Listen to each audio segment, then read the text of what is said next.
Join us on RPG Wednesday. It's fun. I'm gonna be honest, it's pretty hard to believe that. The videos that you've been making recently have been pretty down. Yeah, it is difficult to advertise with this kind of mood.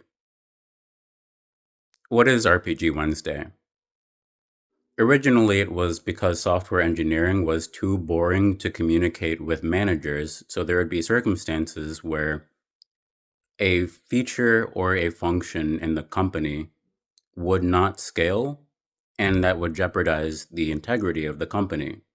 But describing this to a manager who's used to consuming content that's very flashy and engaging and well produced or highly produced is difficult.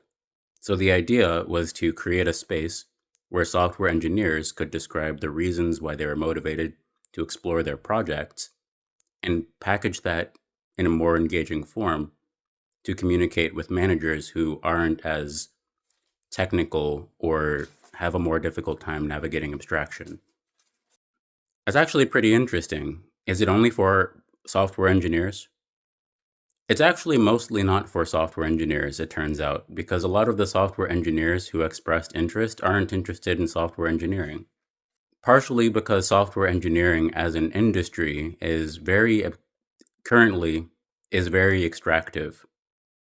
The software engineers who can solve problems often work for companies where they get employed as software engineers and become complacent with the systems that they could change. It's interesting, but a bit preachy.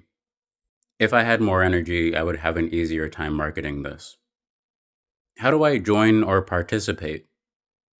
Send me a DM, I'll send you an invite to my Discord server, and then you can poke around.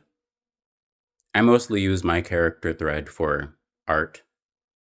The goal is that this is an asynchronous homebrew RPG that depends on the people and the interests that they express.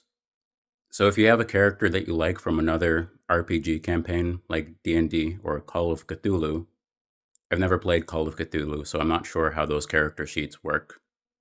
But if you describe a rhythm and we can create an occasion, then there are people who are aware that I describe this every Wednesday. I'm going to help you out here. The call to action is to leave a comment or send a DM, and then Splashy will send a invite to a Discord server. I appreciate that you made that more accessible. You don't need to express interest, and if you express interest and aren't actually interested, then my energy goes to the void, it seems. But it is really easy for me to send an invite to my Discord server, so I don't really mind. The invite links do expire, though. Good luck.